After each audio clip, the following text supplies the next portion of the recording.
only peace formula. Every living entity is searching after peace. That is the struggle for existence. Everyone from the aquatics to the highest form of human being, from the ant up to Brahma, the first creature of this universe is searching for peace. That is the main objective. Lord Chaitanya said that a person who is in full Krishna consciousness is the only peaceful man because he has no demands. That is the special qualification of a person who is in a Krishna consciousness. He is a Kama. A Kama refers to those who have no desire, who are self sufficient, who have nothing to ask, and who are fully peaceful. Who are they? They are the devotees who are situated in Krishna consciousness.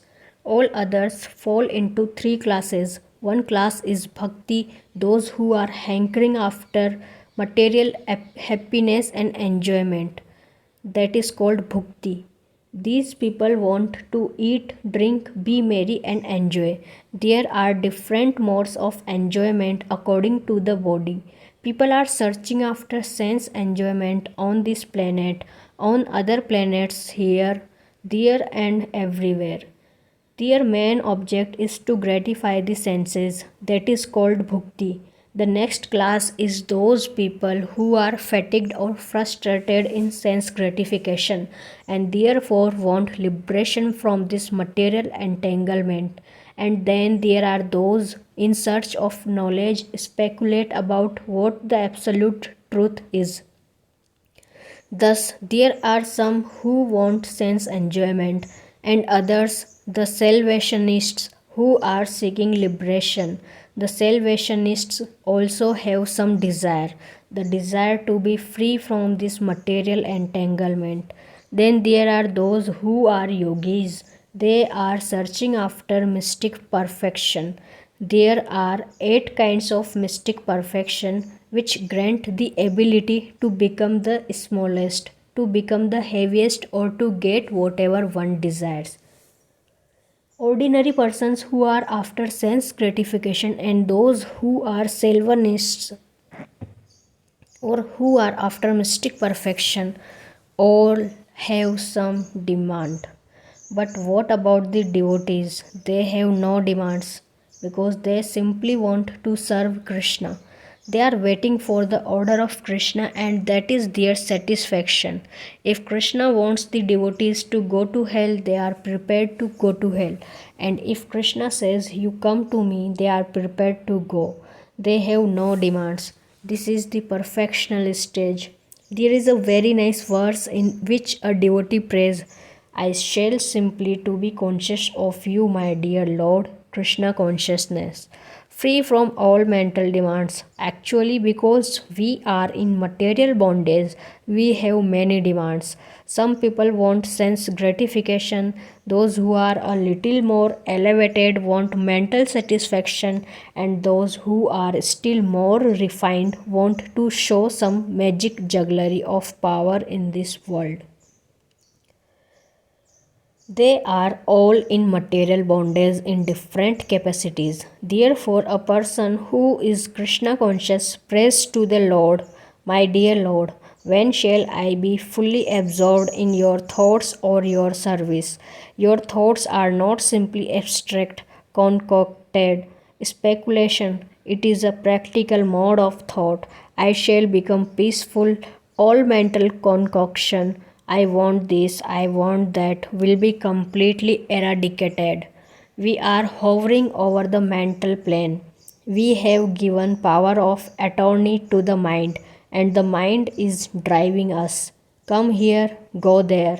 One has to stop such nonsense.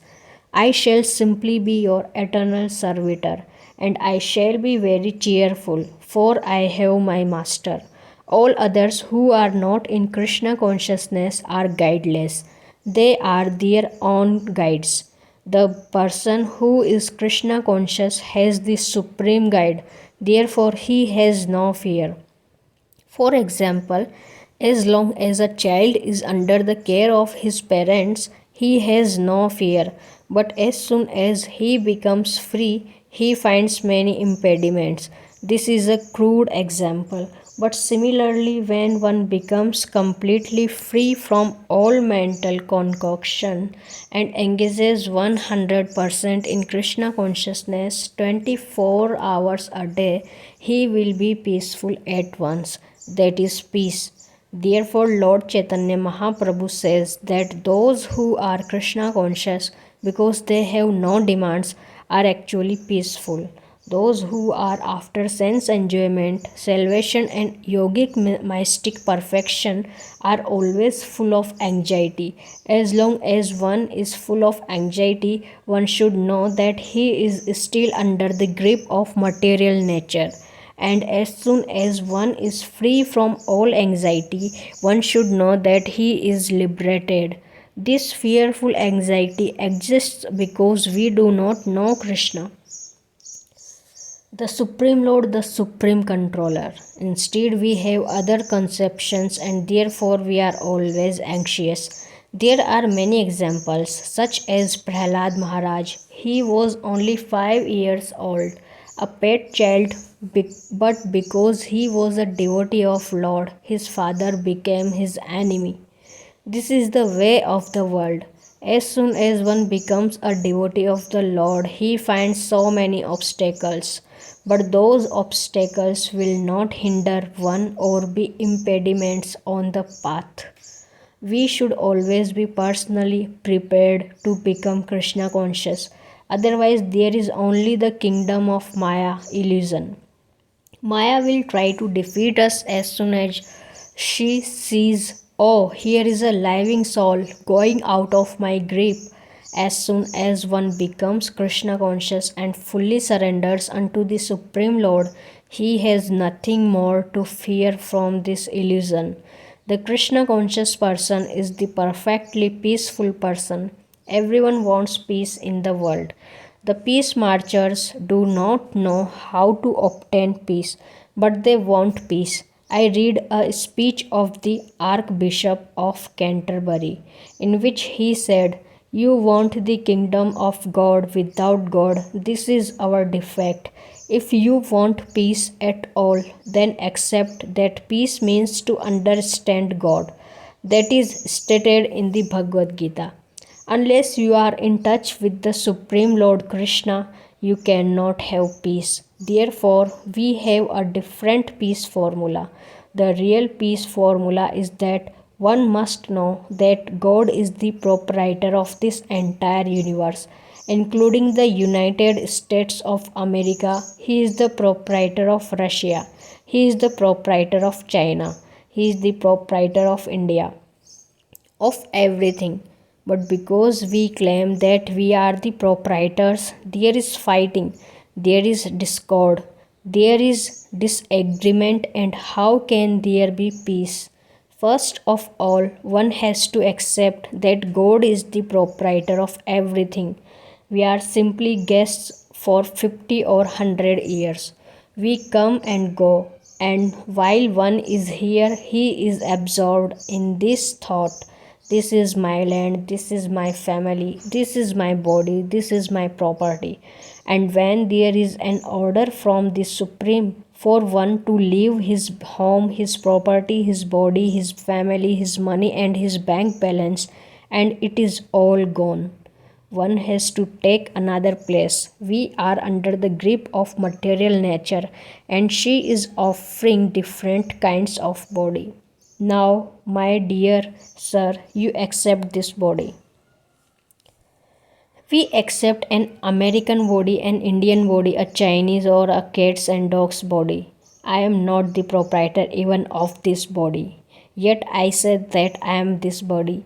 Actually, this is ignorance. And how can one have peace? Peace can be had when one understands that God is the proprietor of everything. One's friends, one's mother, one's mother's father, and president are all guests of time. When this knowledge is accepted, then there will be peace. We are searching for a friend to give us peace and tranquility. That friend is Krishna, God. Just make friendship with Him. You will find everyone to be your friend. because God is situated in everyone's heart. If you make friendship with God, He will dictate from within so that you will also be treated in a friendly way. If you make friendship with the police commissioner, you receive some advantage. You make friendship with President Nixon. Everyone will be your friend because everyone is under the president. If you want something from any officer, simply call President Nixon and he will say, "All right, look after this man. Everything is taken care of." Just try to have friendship with God and everyone will be your friend. If all people understand this very nice fact that God is everyone's friend and that is He is the supreme proprietor, they will become peaceful. That is explained also by Lord Chaitanya. In Bhagavad Gita, Srimad Bhagavatam, Chaitanya Charitamrita, or any Vedic literature or any other literature in any other religion, the same fact is presented. God is the proprietor. God is the only friend. If you understand this, then you will have peace. This is the peace formula.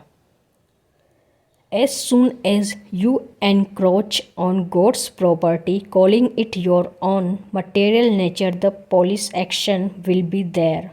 You are not the proprietor, you can simply have what is allotted to you by God. Your business is to elevate yourself to perfect Krishna consciousness and nothing more. If you deviate from this law, if you don't accept this principle, if you want to enjoy more, then you have to suffer more. There is no question of forgetting. Therefore, Lord Chaitanya says, one who is Krishna conscious has no demands, thus he is at peace. Those in Krishna consciousness do not know anything more than Krishna. Actually, only those who are Krishna conscious are peaceful, unafraid of anything. They are neither in heaven nor in hell nor anywhere but with Krishna. So for them everything is Vaikuntha without fear. Similarly, Lord Krishna as Paramatma Super Soul lives everywhere. He lives in the heart of a hog also. The hog eats stool, but that does not mean that because the Supreme Lord is in the heart of the hog, he is also subjected to such punishment. The Lord and his devotees are always transcendental to the modes of material nature. Persons who are completely Krishna conscious are very rare and very peaceful. Out of millions and millions of people, it is very difficult to find one who is actually Krishna conscious. This position of Krishna consciousness is so rare.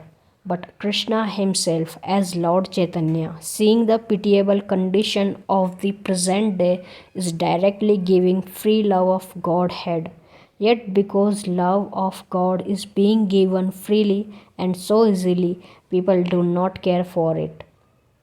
My spiritual master used to say that if you take a Langara mango, which is a first class, topmost quality mango in India, very costly, very sweet and very tasteful, and go from door to door and try to distribute it freely, people will doubt, why has this man brought this Langara mango?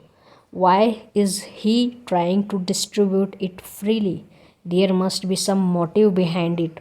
Similarly, Lord Chaitanya distributed this Krishna consciousness Langara mango very cheaply. But people are so foolish that they think, oh, they are simply chanting Hare Krishna. What is there to it? This is meant for the foolish who cannot speculate and do not have any higher standard of knowledge. But that is not so. It is said, out of millions and millions of people, only a few are interested in Krishna consciousness. Do not neglect this information. It is very rare. And if you practice Krishna consciousness, your life will be successful. Your mission in human life will be fulfilled. This seed of Krishna consciousness is very rare and very valuable. Lord Chaitanya said that innumerable living entities are wandering. and transmigrating in the 84 lakh species of life, one after another. Out of so many, one may come who is fortunate, who has spiritual fortune. Sometimes devotees of the Lord go from door to door. Their policy is to go as beggars. So in India, beggars, especially sannyasis, are very much respected. If sannyasis comes to a house to beg, he is very well received. Swamiji, what can I do for you? The devotee beggar won't ask for anything, but whatever one can give, even one chapati, makes one spiritually rich. That man who offers a chapati to a pure devotee who comes to his door is made spiritually rich. When one is advanced in spiritual wealth, he offers a good reception to devotees as far as possible. According to the Vedic system, even if your enemy comes to your house, you have to receive him in such way that you will forget that he is your enemy. That is the general system for receiving a pure devotee who has sacrificed everything for the Lord. These are instructions for householders. The householder should come out of his home during noontime and call out for anyone who is hungry to please come and take the food. Only if no one comes in answer to his call can the chief of the household take his meals. There are so many rules and regulations just to train a man to become godly. They are not superstitious or superfluous. The human being should be trained to be godly because he is a part and parcel of God. He is given the chance to be trained. This training is given because someday or other the person may be Krishna conscious. If by chance during this training he meets a teacher who is a saintly person and a pure devotee of the Lord, then by such a contact he becomes pure. Therefore, Lord Chaitanya said that the fortunate person who has had some spiritual asset in his past dealings will seek the association of a pure devotees. The seed of Krishna consciousness is received by the mercy of Guru, the spiritual master, and by the mercy of Krishna. When the spiritual master and Lord Krishna will that a person must have Krishna consciousness, then the seed very nicely fructifies. That spiritual asset makes one fortunate, and thus he becomes spiritually enlivened. And then he meets a bona fide spiritual master. And by the grace of the spiritual master, he can receive the seed of Krishna consciousness, that is his inner urge. Where can I get this association? Where can I get this awareness?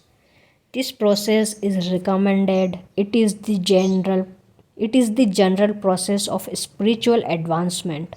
Krishna is within you, and as soon as Krishna sees that you are very sincere, that you are seeking, he sends a bona fide spiritual master.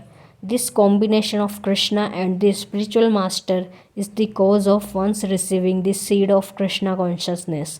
The seed is there. If you have a very nice seed of a rose bush, what is your duty? If you have a seed of any nice plant, it is your duty not to lock it up in the safety vault of a bank. Your duty is to sow it in the ground. Where should you sow that seed? If you have information of Krishna consciousness, you just sow it in your heart, not in this earth, but in the earth within yourself. And after sowing a seed, you have to pour a little water on it. So that water is hearing and chanting. Once the seed is sown in the heart, just pour on a little water and it will grow. This process should not be stopped by the thought that because one is initiated, there is no need of hearing and chanting. It should go on continuously. If you stop pouring water on a plant, it will dry up. It will not produce any fruit. Similarly, even if you are highly elevated in Krishna consciousness, You cannot stop this process of hearing and chanting because Maya is so strong, so powerful that as soon as she sees, oh, there is an opportunity, at once you will dry up by the process of pouring water. That plant of Krishna consciousness grows. How does it grow? There is a limit to every plant you see. It grows and grows and grows, but there is a limit where it stops growing. But the plant of Krishna consciousness grows in such a way that it does not rest in any part of this material universe. Because a Krishna conscious person is not satisfied with planetary facilities in any part of this material universe. Even if you offer him Siddhaloka, where the inhabitants are so powerful and elevated that they can fly in the sky without airplanes, he will not be satisfied. There is a planet Siddhaloka, according to Srimad Bhagavatam, where the inhabitants do not need airplanes or spacecraft to fly from one planet to another. Above Siddhaloka, there are many other planets. I saw that the latest modern opinion is that every star is sun, and there are different planetary systems, solar systems, but according to Vedic literature, there are innumerable universes which are separate identities. The limit of this universe is the outermost sky. The modern scientist says that each and every star is a sun, but Vedic literature does not say that. Vedic literature informs us that there is only one sun in each universe, but there are innumerable universes, and thus there are innumerable suns and moons. The highest planet of this universe is called Brahmalok. And Lord Krishna says, even if you approach the highest planet, you have to come back again. Sputniks and astronauts are going very high, and here on earth people are clapping, but after just a brief time they come down again. However, one may clap, he cannot do more than that. Similarly, those who are materialistic can go high up to Brahmalok, where Brahma is, but those who are Krishna conscious will reject even that. They neglect even the impersonal Brahma Jyoti. They don't care for it. The covering of this universe is far, far greater than this space which we are now in. The outside of the universe is 10 times the space within. So one has to penetrate that covering and then reach Viraj, the casual ocean. The Buddhist philosophical perfection is to reach that Viraj. When this material existence is completely finished, it is called Viraj, according to Vedic language. But the Krishna conscious person not only penetrates the covering of this universe, but after he reaches that casual ocean, which is the neutral position, he continues. The plant grows so nicely from Brahmalok to Viraj to the spiritual sky, and even when that plant reaches the spiritual sky, it is not satisfied with any Vaikuntha planet. The highest planet in the spiritual sky is Krishna Lok. It is just like a lotus flower where Krishna is standing, and there, when the plant finds Krishna's lotus feet, it rests. Just as a creeper grows and grows and grows, and at last attaches itself to something and then expands.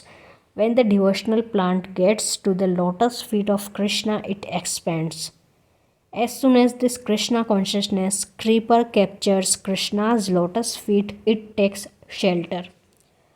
There, now I have finished my journey. Let me expand here. To expand means to enjoy Krishna's association. There, the devotees are satisfied. That creeper has to go on, and thus those who are already in the Krishna consciousness, if they have their natural growth, relish the fruit of that creeper even in this life. If you continue this chanting and hearing process, you will grow. and grow and actually reach Krishna's lotus feet and there relish his association.